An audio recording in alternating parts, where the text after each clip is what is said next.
siguiente tema del que vamos a hablar es de malabsorción intestinal. Y debemos hacer distinción entre lo que es malabsorción y maldigestión. Malabsorción es una absorción defectuosa de los nutrientes y maldigestión es una hidrólisis defectuosa de los nutrientes. ¿Qué patologías pueden causar malabsorción? Entre las enfermedades intestinales tenemos enfermedad de Crohn, enfermedad celíaca, sobrecrecimiento bacteriano, pacientes con síndrome de inmunodeficiencia adquirida, síndrome de intestino corto, tuberculosis intestinal y giardiasis. Respecto a las enfermedades pancreáticas tenemos la pancreatitis crónica y la fibrosis quística. Enfermedades gástricas, gastritis atrófica o pacientes sometidos a cirugía gástrica. Enfermedades hepáticas y biliares, como la cirrosis biliar primaria o la cirrosis hepática. ¿Cuáles son las manifestaciones clínicas en general de un paciente con un cuadro de malabsorción? Primero, los síntomas generales, porque recordemos que este paciente no absorbe nutrientes ni proteínas, así que el paciente se verá adelgazado. Como existe una mala absorción de nutrientes, existirá también una eliminación de heces con grasa, las típicas heces esteatorreicas, porque tampoco se absorben grasas. Como no se absorben proteínas, el paciente estará en un estado de hipoproteinemia y los signos clínicos son edemas periféricos y atrofia muscular. Si no se absorben glúcidos, estos se acumulan en la luz intestinal y son metabolizados por las bacterias. Los síntomas asociados a una no absorción de glúcidos son meteorismo, distensión y diarrea ácida. La mala absorción de hierro nos puede llevar a un cuadro de anemia ferropénica, lo mismo que una mala absorción de vitamina B12 y ácido fólico, que nos llevará a un cuadro de anemia megaloblástica. El déficit de absorción de vitaminas como la vitamina A nos llevará a un cuadro de hemeralopía, xeroftalmia y hiperkeratosis.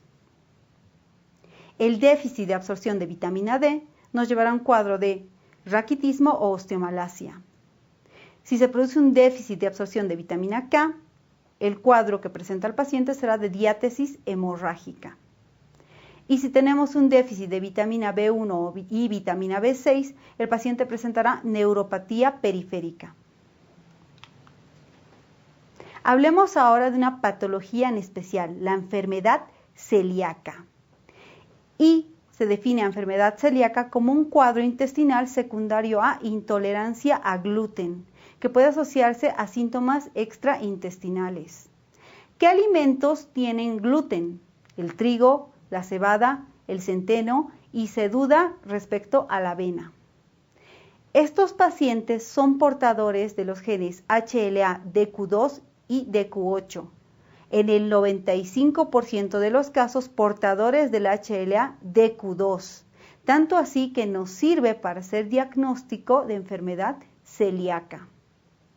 Lo que sucede en estos pacientes es que ante la presencia de gluten en la dieta, el sistema inmunitario reacciona, produciendo anticuerpos antiendomicio y antigliadina. Y estos anticuerpos generan una destrucción a nivel de las vellosidades intestinales, produciendo atrofia de las mismas e hiperplasia de las criptas.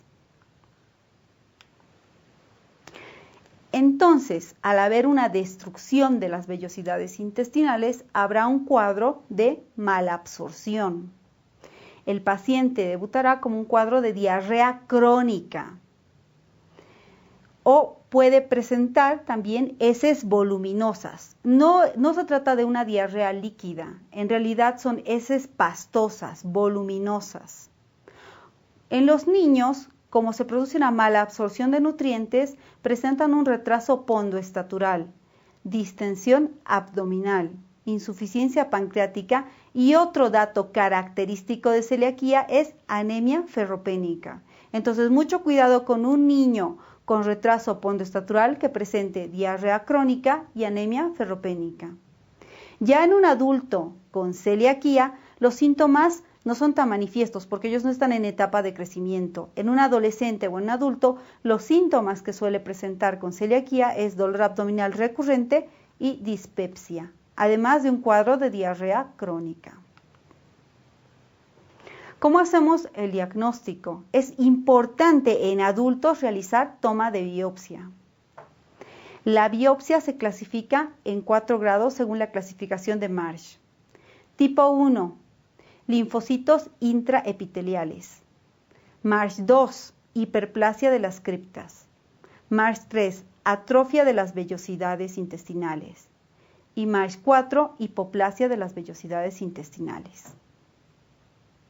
¿Cómo se hace el diagnóstico de paciente con celiaquía? Lo primero a tomar en cuenta es que la presencia de HLA de Q2 se presenta en el 95% de los casos. También puede presentar positividad para HLA de Q8. Tenemos que tomar en cuenta el cuadro clínico del paciente y si existe antecedentes familiares de celiaquía. Respecto a la serología, los anticuerpos nos permiten hacer diagnóstico en asociación a cuadro clínico y biopsia. Entre los anticuerpos que se utilizan para diagnóstico de celiaquía tenemos el anticuerpo antidiomicio, que tiene una sensibilidad del 85 al 98% y una especificidad del 97 al 100%. Anticuerpos antigliadina tiene una sensibilidad entre el 75 y 90% y especificidad entre el 82 y el 95%. Anticuerpos antitransglutaminasa tiene una sensibilidad entre el 90 y el 98% y una especificidad del 94 al 97%. Por eso son más utilizados antiendomicio y antitransglutaminasa, que nos sirven para diagnóstico y para seguimiento del paciente. Característicamente, la celiaquía se asocia a incremento de los niveles de inmunoglobulina A. Por tanto, es compatible con un paciente con celiaquía, positividad de anticuerpos antiendomicio, antitransglutaminasa, biopsia positiva, la negativización serológica de estos anticuerpos cuando retiramos gluten y la buena respuesta clínica a la retirada de gluten. Y tomen en cuenta la buena respuesta clínica, porque si no existe una buena respuesta, pese a que el paciente esté siguiendo la dieta de forma adecuada, tenemos que replantearnos el diagnóstico. La enfermedad celíaca se asocia a otras enfermedades autoinmunes, como la diabetes de tipo 1, la tiroiditis autoinmune, la hepatitis autoinmune. Característicamente, la dermatitis herpetiforme. La presencia de enfermedad celíaca no tratada puede evolucionar a la formación de tumores intestinales, sobre todo linfoma. Y esto se debe explicar al paciente para que haga tratamiento y retire el gluten de la dieta. ¿Cuál es el tratamiento? La dieta, la retirada de gluten. ¿Y cómo hacemos el seguimiento? Tras haber retirado gluten a las semanas y a veces en algunos pacientes a los días, la respuesta es inmediata. Hay una mejoría clínica. Ese es un signo de que estamos ante un diagnóstico correcto. Si no hay una respuesta adecuada a la retirada de gluten, debemos plantearnos 2 posibilidades. Primero, que el paciente no está cumpliendo con la dieta sin gluten. Y segundo, que estamos ante otro diagnóstico. Hablemos ahora de intolerancia a la lactosa. La intolerancia a la lactosa es una digestión defectuosa por déficit de lactasa en las vellosidades intestinales. Al haber un déficit de lactasa, no se absorbe esta lactosa y esta es fermentada por las bacterias, lo que termina produciendo lactato, ácidos grasos volátiles y el cuadro clínico sería flatulencia y diarrea osmótica.